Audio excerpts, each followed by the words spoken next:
Hi అండి. ఈరోజు groups current అఫైర్స్లో భాగంగా మనం కొన్ని ఆర్టికల్స్ డిస్కస్ చేద్దాం. ఓకేనా. ఫస్ట్ ఆర్టికల్ వచ్చేసి ఆర్బీఐ కొన్ని గైడ్లైన్స్ అయితే పాస్ చేసిందండి. ఈ గైడ్లైన్స్ అనేవి 2027 నుంచి మనకి అమల్లోకి అయితే వస్తాయండి.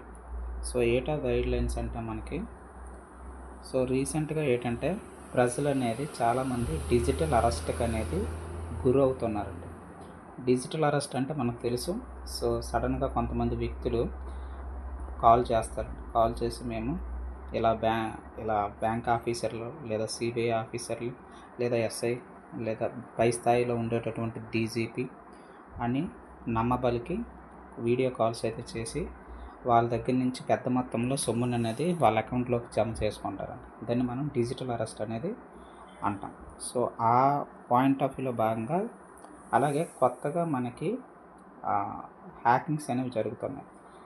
క్రెడిట్ కార్డులు అయితేనేమి, డెబిట్ కార్డ్స్ అయితేనేమి, ఏ కార్డులోనైనా మనకి హ్యాకింగ్ అనేది బాగా జరుగుతుంది. వాటిని నిర్మూలించడానికి ఆర్బీఐ ఏం చేసిందంటే ఎప్పుడైతే మనకి క్రెడిట్ కార్డ్ మోసాలు అయితే జరుగుతాయో ఆ మోసాలు జరిగినటువంటి రెస్పెక్టివ్ బ్యాంక్ ఖాతాదారుడు, ఫర్ ఎగ్జాంపుల్ ఎస్బీఐలో జరిగింది. వినియోగదారుడి యొక్క బ్యాంక్ అకౌంట్ ఎస్బీఐ. ఆయన క్రెడిట్ కార్డు మోసం అనేది జరిగింది. ఆ మోసం జరిగిన వెంటనే ఎటువంటి ప్రికాషన్స్ లేదా ఎటువంటి కండిషన్స్ అనేవి ఆర్బీఐ అయితే రిలీజ్ చేసిందండి. వాటి గురించి మనం ఈరోజు డిస్కస్ చేద్దాం. ఎప్పుడైతే ఫర్ ఎగ్జాంపుల్ మనకి క్రెడిట్ కార్డులు కావచ్చు, లేకపోతే డిజిటల్ బ్యాంకింగ్ ద్వారా అవ్వచ్చు. ఇటువంటి డిజిటల్ అరెస్ట్ ఎవరైతే అవుతారో వాళ్ళ ఖాతాలోనికి ఇన్సిడెంట్స్ జరిగిన 5 రోజుల్లోపే మనకేమంటే మన అకౌంట్లోకి డబ్బులు అనేవి పడాలి అని ఆర్బీఐ అయితే గైడ్లైన్స్ అయితే ఇచ్చిందండి. ఇది ఎప్పటి నుంచి అమల్లోకి వస్తుందంటే మనకి 2027 జనవరి 1 నుంచి అయితే అమల్లోకి వస్తుంది. వాటికి కొన్ని కండిషన్స్ అయితే ఉన్నాయి. ఫర్ ఎగ్జాంపుల్ లావాదేవీ జరిగి వినియోగదారుడు మోసపోయాడు అనమాట. వితిన్ 24 అవర్స్లో మనకి వినియోగదారుడు మాత్రం కంప్లైంట్ చేస్తే దాన్ని మనం తీసుకోవాలన్నమాట. ఇమీడియట్గా 85% అనేది దాదాపుగా 85% అనేది జమ అయితే ఎటువంటి ఆప్షన్స్ పెట్టకుండా, కండిషన్స్ పెట్టకుండా వినియోగదారుడి అకౌంట్లోకి ముందుగా జమ అయితే చేయాలి. అది గైడ్లైన్స్ అయితే ఇచ్చిందండి. ఈ గైడ్లైన్స్ దేనికంటే అమౌంట్ మినిమం 50,000 దాటి ఉండాలి. ఫస్ట్ పాయింట్ 50,000 దాటి ఉండాలి. అలాగే వితిన్ 5 డేస్లో అయితే మనకి అమౌంట్ అనేది సెటిల్మెంట్ అనేది చేయాలి. ఇది కండిషన్ అండి. అలాగే కోరుండి మనకు వినియోగదారుడి సివివి నెంబర్ కానీ, ఓటీపీ నెంబర్ కానీ, పాస్వర్డ్ కానీ ఎటువంటివి కానీ చెప్పి మోసానికి గురైనట్లయితే అది పూర్తిగా వినియోగదారుడి యొక్క బాధ్యత. దానికి బ్యాంకులు అనేవి జవాబుదారితనంగా ఉండవండి. అది కూడా ఆర్బీఐ గైడ్లైన్స్ అయితే పాస్ చేసింది. ఫైనల్గా మన యొక్క దీని థీమ్ ఏంటంటే ఎప్పుడైతే డిజిటల్ అరెస్ట్ కానీ, ఆన్లైన్ మోసాలు కానీ, ట్రాన్సాక్షన్స్ జరుగుతాయో వితిన్ 5 డేస్లో ఖాతాదారుడికి సొమ్ము అయితే బదిలీ చేయాలండి. అలాగే మనకి 1 డే లోపు ఇన్సిడెంట్ జరిగిన 1 డే లోపు కానీ కంప్లైంట్ చేసినట్లయితే ఈ అమౌంట్ అనేది మనకి రీఫండ్ అనేది చేస్తారు. ఒకవేళ బ్యాంక్ కొన్ని నామ్స్ ఉంటాయి, ఒక 5 డేస్ 7 డేస్ తర్వాత చేశారు, అప్పుడు దీని పరిస్థితి ఏంటి? అకార్డింగ్ టు బ్యాంక్స్ నామ్స్ ప్రకారం బ్యాంకులు అనేవి వాటి యొక్క కండిషన్స్ అయితే వాటి కండిషన్స్ బట్టి వెళ్తాయి. ఇది ఆర్బీఐ గైడ్లైన్స్ అయితే జారీ చేసిందండి.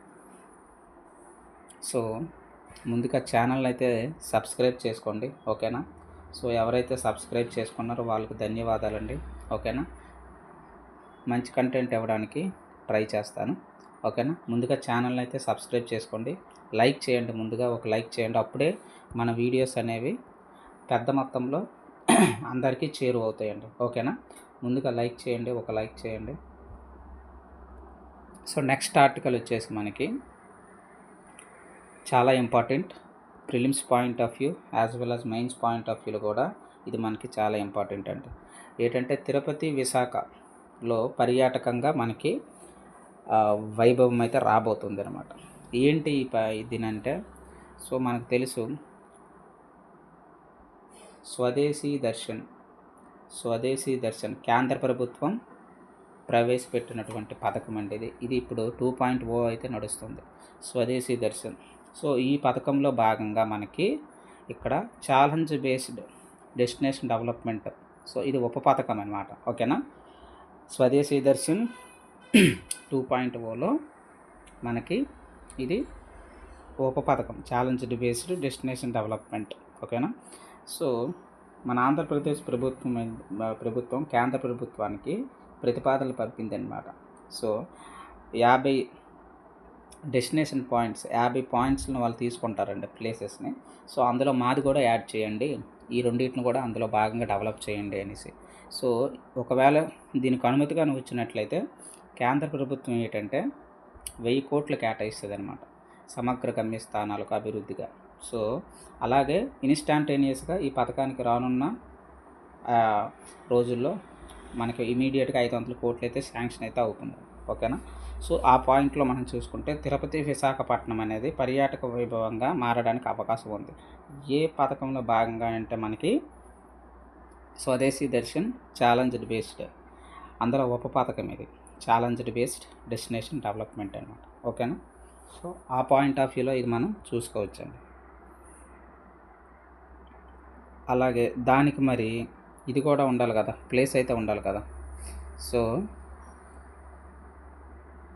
ఒక్కో నగరం తీసుకొని అందులో 500 నుంచి 1000 ఎకరాలు అయితే మనకి పర్యాటక కేంద్రంగా అభివృద్ధి తీర్చిదిద్దుతుంది ఎవరు, కేంద్ర ప్రభుత్వం అనమాట.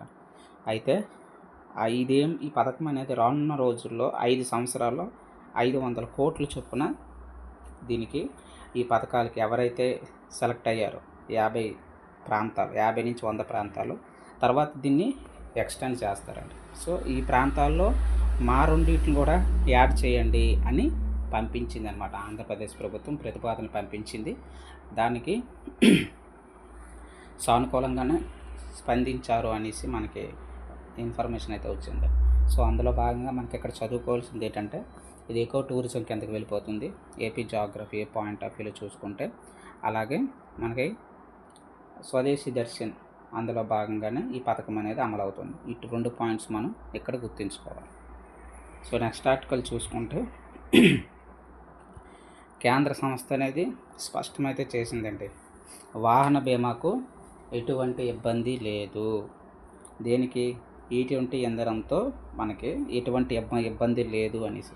ఈ ఆల్రెడీ మనకు తెలుసు, ఇథనాల్ని అయితే మనం కలుపుతున్నాం, బ్లెండెడ్ చేస్తున్నాం. E20 ఇథనాల్ని 20% అనమాట. ఇప్పుడు వాడుతున్నటువంటి కార్స్ అవ్వచ్చు మనకి, ఓకేనా, వీటిలో 100%లో 80% మనకి పెట్రోల్ డీజిల్. ఓకేనా, డీజిల్ అయితే 80%, 20% మనకి ఇథనాల్ని బ్లెండ్ అంటే కలపడం అనమాట. బ్లెండ్ చేసి వాహనాలను అయితే ఇప్పుడు తయారు చేస్తున్నాం. సో దీనివల్ల ఏమి ఇబ్బంది లేదనేసి మనకి కేంద్రం అయితే స్పష్టం చేసిందంటే, ఇథనాల్ కలపడం వల్ల వాహనాలు పాడైపోతున్నాయి, తద్వారా మా వాహన బీమాకి ఏమైనా ఇబ్బంది వస్తుందా అని అంటే మనకి సోషల్ మీడియాలో వచ్చేటటువంటి పుకార్లకి చెక్ పెట్టింది అనమాట. కేంద్రం అయితే స్పష్టం చేసింది. ఈ పాయింట్లో మనం ఏం చదువుకోవాలంటే, భారతదేశం ఇక్కడ అమలు చేస్తున్నటువంటి బ్యాక్గ్రౌండ్లో పథకాలు చూసుకోవాలన్నమాట. E20 ఇది దేనికి, ఏ భాగంలో, పర్యావరణ కాలుష్యాన్ని తగ్గించే భాగంలో ఈ పథకం అనేది అమలవుతుంది మనకి. E20 అనేది ఇది ఒక ఎక్స్టెండెడ్ టెక్నాలజీ. సో ఇందులో భాగంగా మనకేంటి 2070 కల్లా మనం నెట్ జీరో ఎమిషన్స్ని సాధించాలి అని కేంద్రం అనేది మనకి పెట్టుకుందండి టార్గెట్. అలాగే 2030లో కల్లా రెన్యూబుల్ సోర్సెస్ని ఉపయోగించి 500 గిగావాట్స్ని మనము 500 గిగావాట్స్ని మనం ఉత్పత్తి చేయాలి అని కేంద్రం పెట్టుకుంది. ఇలా చాలా టార్గెట్స్ అనేది పెట్టుకుంది. ఆ టార్గెట్స్ని మనం చూసుకోవాలి. ప్రస్తుతం మన భారతదేశం చూసుకుంటే రెన్యూబుల్ ఎనర్జీ ఉపయోగించి ఎంత మోతాదులో మనకి విద్యుత్ సామర్థ్యం అనేది జనరేట్ అవుతుంది అనేది కూడా మనం చూసుకోవాలి. సో ఈ పాయింట్లు చూసుకుంటే మనకి ఫస్ట్లో మనం సోలార్ను ఉపయోగించి మనం దాదాపుగా ప్రజెంట్ ఉన్న స్టాటిస్టిక్స్ ప్రకారం చూస్తే 157 గిగావాట్లని ఉత్పత్తి చేస్తుందండి. ఓకేనా, తర్వాత మనకి విండ్ సెకండ్ స్థానంలో ఉంది, అది 57 గిగావాట్లు ప్రస్తుతానికి మన దగ్గర ఉందన్నమాట. అలాగే తర్వాత వచ్చేసరికి హైడ్రో ప్రాజెక్ట్ అండి. హైడ్రో జల విద్యుత్ ఉత్పత్తి. దీని ద్వారా ఎంత విద్యుత్తును ఉత్పత్తి చేస్తామని అంటే ప్రస్తుతానికి 51 గిగావాట్స్ ఉత్పత్తి అనేది జరుగుతున్నది. మరి ఎక్కువ మోతాదులో దేని ద్వారా మనకి ఉత్పత్తి జరుగుతున్నదంటే కోల్, బొగ్గు, ఓకేనా, శిలాజ ఇంధనాలు అన్నమాట ఇవి. సో కోల్ని ఉపయోగించి చేస్తున్నాం. ఎంతంటే దాదాపు 45 to 46% ప్రస్తుతానికి దీన్ని ఉపయోగించే చేస్తున్నామంట. సో ఈ బ్యాక్గ్రౌండ్ డేటా మనం దీనికి తీసుకోవాలండి. తద్వారా ఏమవుతుంది, ఈ ఎథనాల్ E20 అనేది కలపడం వల్ల విదేశీ మార్గద్రవ్యం అనేది మనకు మిగులుతుంది అనమాట, చెల్లింపు చేసేటటువంటి మిగులుతుంది. ఇది ఇంకేదానికైనా మనం ఉపయోగించుకోవచ్చు అన్నమాట, ఈ అమౌంట్ అనేది బ్యాలెన్స్ ఆఫ్ పేమెంట్స్. సో ఈ బ్యాక్గ్రౌండ్లో అది మనం చూసుకోవాలండి.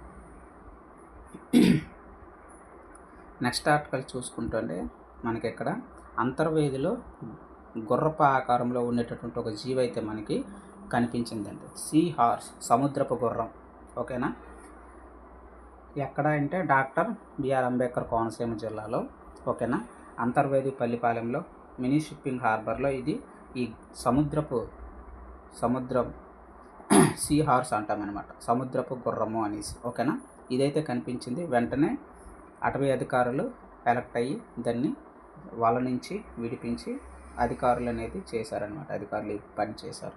సో ఎప్పుడైనా మీకు చేపలకు మత్స్య వేటకి వెళ్ళేటప్పుడు ఇటువంటి జీవులు కనిపించినట్లయితే వాటిని విడిచిపెట్టండి, సముద్రంలోనే విడిచిపెట్టండి అని అధికారులు అయితే తెలియజేశారనమాట. సో ఇదైతే మనకి ఇక్కడ ఎండేంజర్డ్, క్రిటికల్లీ ఎండేంజర్డ్లో ఉందండి ఈ జీవజాతి, ఈ జీవులు క్రిటికల్లీ ఎండేంజర్డ్. సో ఈ బ్యాక్గ్రౌండ్లో మనం ఏం చదువుకోవాలంటే క్రిటికల్లీ ఎండేంజర్డ్ అంటే అర్థం ఏంటంటే అంతరించిపోవడానికి రెడీగా ఉన్న జీవరాశి సమూహము అని మనం చదువుకోవాలి. అంటే ఇది రానున్న రోజుల్లో ఈ జీవజాతి అంతరించిపోతుంది. దీనికి మనం గవర్నమెంట్ అవ్వచ్చు, కేంద్రంలో అవ్వచ్చు, రాష్ట్రంలో అవ్వచ్చు, దీనికి బ్యాక్గ్రౌండ్లో తీసుకున్నటువంటి చర్యలు ఏంటి అనేది మనం చూసుకోవాలండి, ఓకేనా. సో మనకి 3 ఈలు ఉన్నాయి, ఓకేనా. సో ఫస్ట్ ఈ ఏంటంటే 3 ఈస్ మనం చూసుకోవాలి. ఇప్పుడు ఈ సెకండ్ ఈ ఏంటంటే క్రిటికల్లీ ఎండేంజర్డ్. ఇది ఫస్ట్ది ఏంటంటే మనకి ఎండమిక్, ఓకేనా. ఫస్ట్ ఈ ఎండమిక్, సెకండ్ ఈ ఎండేంజర్డ్, థర్డ్ ఈ ఎక్స్టెంట్, ఓకేనా. ఇవి మనం చూసుకోవాలండి. ఫస్ట్ ఈ ఎండేంజర్డ్, ఫస్ట్ ఈ అంటే ఎండమిక్ అండి. సో ఎండమిక్ అంటే ఏంటంటే ఆ ప్రాంతానికి మాత్రమే, పర్టికులర్గా ఒక ప్రాంతానికి మాత్రమే లో జీవరాశుల ఆవాసం ఉన్నటువంటి ప్రాంతం అన్నమాట. సో ఆ జీవరాశులు మనం కాపాడుకోవాలి అని అర్థం. రెండో ఈ అర్థం ఏంటంటే క్రిటికల్లీ ఎండేంజర్డ్ లేదా ఎండేంజర్డ్ అంటే ఇది అంతరించిపోవడానికి రెడీగా ఉన్నాయన్నమాట. మొదటి ఇంకా అంతరించిపోలేదు, ఓకేనా, అది దాని అర్థం. సెకండ్ ఈ ఏంటంటే క్రిటికల్లీ ఎండేంజర్డ్, ఇది అంతరించిపోవడానికి రెడీగా ఉన్నాయి. థర్డ్ ఈ ఎక్స్టెంట్, ఒకానొక కాలంలో ఇవి బాగా ఒక వెలిగి ఇప్పుడైతే ఈ జీవులు లేవు, అది థర్డ్ ఈ అండి, ఎక్స్టెంట్, ఓకేనా. సో ఉదాహరణకి ఏంటి, రాక్షస బల్లులు, డైనోసార్స్, అవైతే ఇప్పుడు లేవు కదా. సో అది ఈ బ్యాక్గ్రౌండ్లో మనం చదువుకోవాలండి. ఫస్ట్ ఛానల్ అయితే సబ్స్క్రైబ్ చేసుకోండి, ఓకేనా. మంచి కంటెంట్ ఇవ్వడానికి అయితే ట్రై చేస్తాను. అందులో భాగంగా మనం ఏంటంటే ఫస్ట్ పాయింట్ ఏంటంటే ఎన్ని హాట్స్పాట్స్లు ఉన్నాయి, బయోస్ఫియర్ రిజర్వ్స్ ఎన్ని ఉన్నాయి, నేషనల్ పార్క్స్ ఎన్ని ఉన్నాయి, ఇదంతా బ్యాక్గ్రౌండ్లో మనం చదువుకోవాలండి, ఓకేనా. ఇది ఇంపార్టెంట్.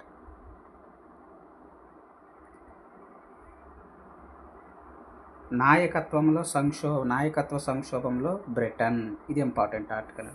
సో ఏంటంటే రీసెంట్గా మనం చూస్తున్నాం మనకి ఇక్కడ కీర్ స్టార్మర్, ఆయన బ్రిటన్ ప్రధాని అండి, ఆయన రిజైన్ అయితే చేశాడు. ఎందుకంటే రాజకీయ ఒత్తిళ్ళు అవ్వచ్చు, ఓకేనా. ఆయన వచ్చి 2 ఏళ్ళు అయ్యిందండి, ఓకేనా. సో ఆయన 2024లో అధికారంలోకి వచ్చారు. చాలా వాగ్దానాలు అయితే చేశారనమాట. బ్రిటన్ని ఆర్థిక వృద్ధిలో నడిపిస్తాను, ఆర్థిక అసమానతను తొలగిస్తాను, అలాగే ఏదైతే ఎకానమీ డెవలప్ చేయడానికి పాటుపడతాను, అలాగే చాలా హామీస్ అయితే చేశారనమాట. అక్కడ ఉండేటటువంటి ఎంప్లాయీస్ చాలా నిరుద్యోగం ఎక్కువగా ఉందన్నమాట. సో ఇవన్నిటిని నేను తీరుస్తానని హామీ ఇచ్చాడు. సో తద్వారా అలా దిగువ సభలో దాదాపుగా 400 పైచిలుకు లోక్సభ స్థానాలు సాధించి ఆయన అధికారంలోకి వచ్చారనమాట. అయితే ఇప్పుడు ఏమైందంటే ఆయన ఇంటర్నల్గా సంక్షోభం అయితే ఎదుర్కొంటున్నాడు అనమాట. ఎందుకంటే ఆయనకు చెందినటువంటి ఒక అతను ఎపిస్టీవ్, రీసెంట్గా ఇది చాలా వైరల్ అవుతుంది. సో అందులో ఏపీఎస్ టీవీతో సంబంధాలు అయితే ఈయనకు ఉన్నాయన్నమాట.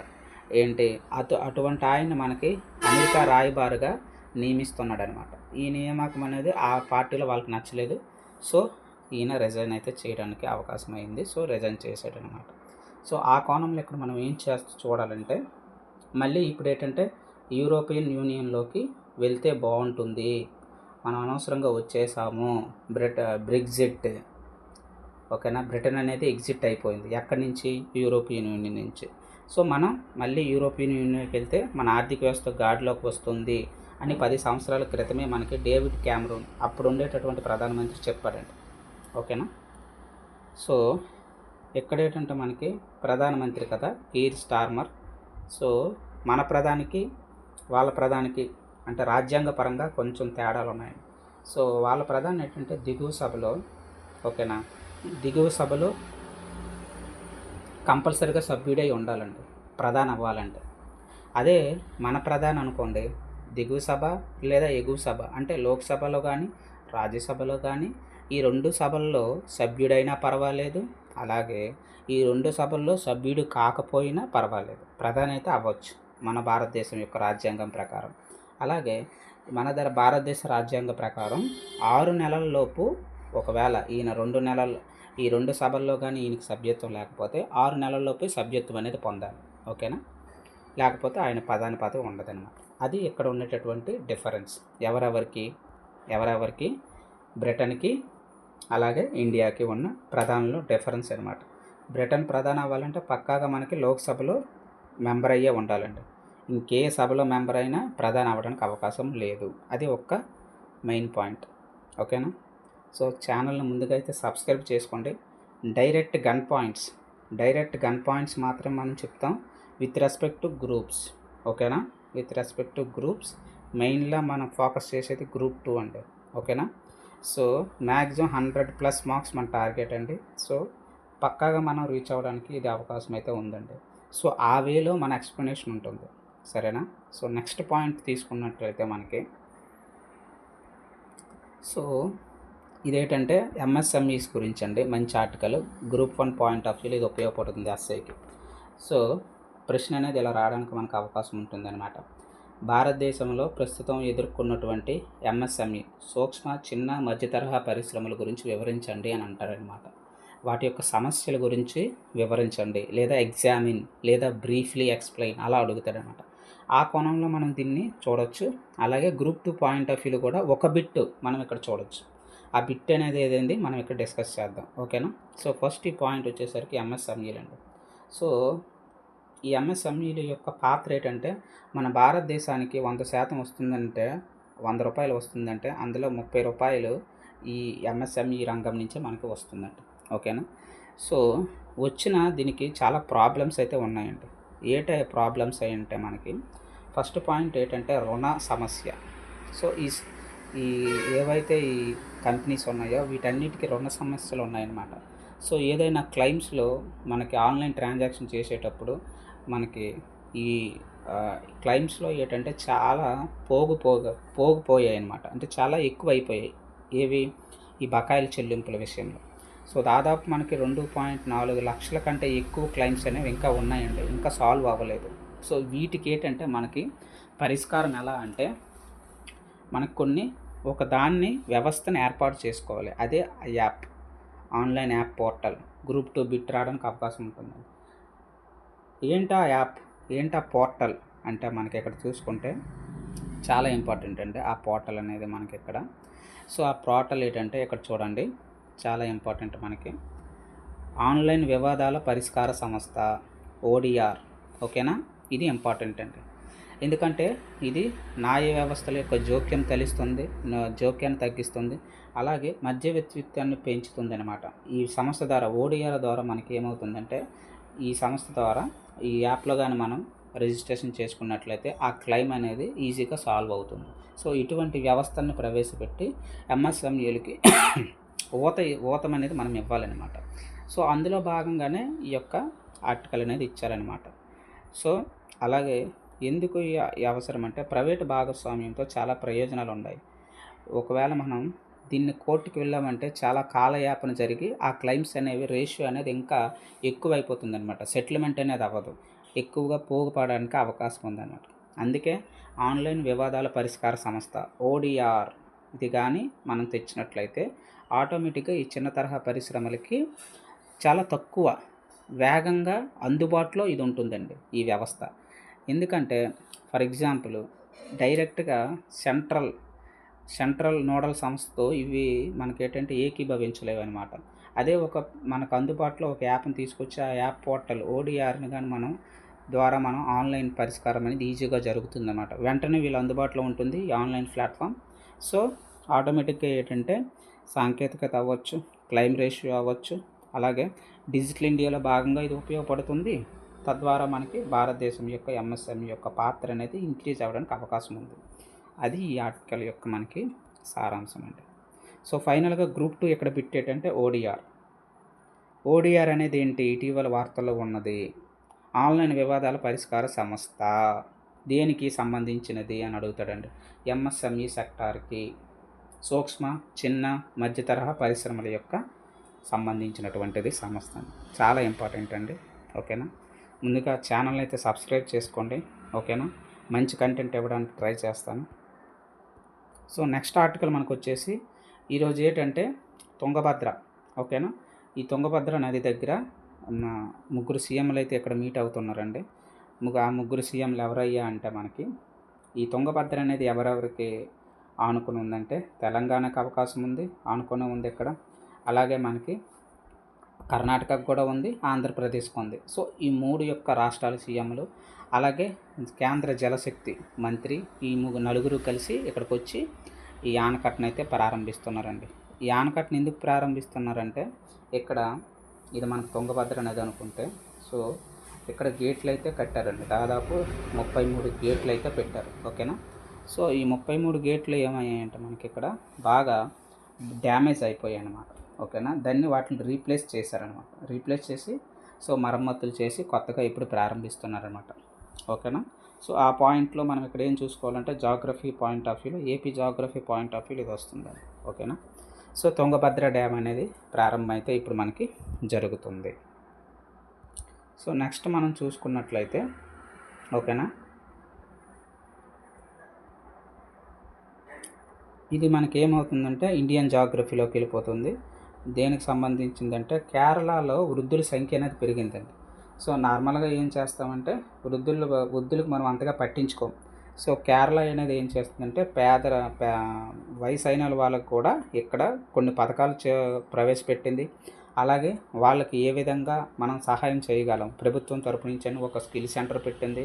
వాళ్ళ యొక్క స్కిల్కి తగ్గట్టుగా వాళ్ళని డిజైన్ అనేది చేస్తుందన్నమాట. 40 to 60 years. సో ఒకసారి మనం డేటా కానీ మనం గమనించుకున్నట్లయితే ఇక్కడ దాదాపుగా కేరళలో మనకు తెలుసు ఇది ఇండియా యొక్క జీవితకాల సగటు అండి 70 సంవత్సరాలు బతుకుతున్నాం ప్రస్తుతం ఉన్న డేటా ప్రకారం. అదే కేరళలో అయితే 75 సంవత్సరాలకి దాటి బతుకుతున్నామండి. ఓకేనా, జననాలు చూసుకోవచ్చు. ఇండియాలో 18 ఉంటే ఓకేనా మనకి ప్రతి 1000 మంది జనాభాకి 11% అనేది ఇక్కడ మన కేరళ అనేది ఉందండి. ఓకేనా, ఒకవేళ చూసుకుంటే మొత్తం జనాభాలో 60 ఏళ్ళ కన్నా ఎక్కువ వయసు ఉన్నవాళ్ళు ఇండియాలో ఎంత ఉంది చూసుకోండి ఇక్కడ. అలాగే కేరళలో ఎంత ఉంది. సో 2021లో 17% ఉందండి. ఎవరిది? కేరళలో. అలాగే కేంద్రంలో చూసుకుంటే 10% ఉంది. అంటే దాని అర్థం ఏంటి, కేరళలో ఎక్కువ ఏజెస్ ఓకేనా 60 సంవత్సరాలు వృద్ధులు అనేవారు ఎక్కువగా ఉన్నారు. సో వాళ్ళ గురించి వీళ్ళు కొన్ని కొత్తగా శాఖ అయితే ఏర్పాటు చేశారు. ఓకేనా, దీనికి ఒక మినిస్ట్రీ ఏర్పాటు చేసి ఓకేనా వీళ్ళని డెవలప్ చేయడానికి పాటుపడుతున్నారు. సో ఈ పాయింట్లో మన యొక్క ఏపీ గురించి కూడా ఇక్కడ మనం చదువుకోవాలి. సో ఎంఎంఆర్, అలాగే మనకి ఇన్ఫాంట్ మార్టాలిటీ రేట్, అలాగే ఈ మార్టాలిటీ రేట్, అలాగే టోటల్ ఫెర్టిలిటీ రేట్స్. ఓకే, ఈ 3 రేట్స్ మనం చూసుకోవాలండి. ఓకేనా, మన ఎంఎంఆర్ చూసుకుంటే mortality rate, mothers mortality rate మనకి 45 ఉందండి. ఓకేనా, సో ఇది మన యొక్క టార్గెట్. సో దీన్ని తగ్గించగలగాలి. సో నెక్స్ట్ పాయింట్లో మనం చూసుకుంటే సో ఆల్రెడీ రీసెంట్గా మనకి సర్ర అనేది వచ్చింది. ఓకేనా. ఇదేం చేస్తుందంటే ఏవైనా వాటర్స్లో ఆ ఎర్రర్స్ ఏమైనా ఉంటే ఓకేనా. ఇది ఒక జాబితా అండి, వాటర్ జాబితా. సో దానికి ప్రత్యేక సమగ్ర సవరణ సరలో భాగంగా మనకి ఆంధ్రప్రదేశ్లో చూసుకుంటే కేంద్రం ఆల్రెడీ ఇప్పటికే 83% అయితే కంప్లీట్ అయితే చేసిందండి. ఓకేనా. ఎన్యూమరేషన్స్ పత్రాలు అయితే ఇచ్చేసింది. అందులో 6% అయితే డిజిటలైజేషన్ కూడా చేశాము అని చెప్తుంది. సో ఎక్కువ ఎక్కడ చేసామంటే విజయనగరంలో చేసాము ఎక్కువగా. ఓకేనా. ఆ పాయింట్లో ఇది ఇంపార్టెంట్. వివేక్ యాదవ్ మన యొక్క ప్రస్తుతం రాష్ట్ర ప్రధాన ఎన్నికల అధికారి అండి. ఓకేనా. సో మేబీ ర్యాండమ్గా మనకు అడగొచ్చు మొత్తం ఎంతమంది ఓటర్లు ఉన్నారంటే 4,16,00,000 అండి. సో అందులో ఇంతమందికి మనకి బుధవారం వరకు అప్ టు డేటాస్ చూసుకుంటే 3,49,00,000 మందికి ఎమ్యూనరేషన్ పత్రాలు అయితే అయిపోయాయండి. ఒకవేళ మీకు ఇచ్చిన దాంట్లో ఏవైనా మనకి సమస్యలు కానీ ఉంటే 15 డేస్లో మనకు చెప్తే సచివాలయం సిబ్బంది కానీ ఎక్కడైనా ఆన్లైన్ పోర్టల్లో కానీ మీరు చెప్తే ఆ సమస్యను సాల్వ్ చేసి మళ్ళీ కొత్త ఎస్ఐఆర్ను అనేది మనకి ఇస్తారనమాట. ఓకేనా. ప్రత్యేక సమగ్ర సవరణ ఆ ఫామ్లో భాగంగా ఇస్తారు. అది మనకి ఇంపార్టెంట్. సో ఇది ఈరోజు టాపిక్స్ అండి. సో ఛానల్ని అయితే సబ్స్క్రైబ్ చేసుకోండి. ఓకేనా. లైక్ చేయండి, షేర్ చేయండి. మంచి కంటెంట్ అయితే ఇవ్వడానికి ట్రై చేస్తాను. సో మనకి ప్రిలిమ్స్లో భాగంగా ఇండియన్ హిస్టరీ అయితే స్టార్ట్ చేశాను. ఒకసారి ఆ ప్లేలిస్ట్ కూడా ఒకసారి చూడండి. ఓకేనా. సో నెక్స్ట్ మీకు ఏవైనా డౌట్స్ కానీ ఉంటే కామెంట్ చేయండి. ఏదైనా కాన్సెప్ట్ ఏదైనా డౌట్ ఉంటే వెంటనే ఎక్స్ప్లెయిన్ చేయడానికి ట్రై చేస్తాను. Thank you.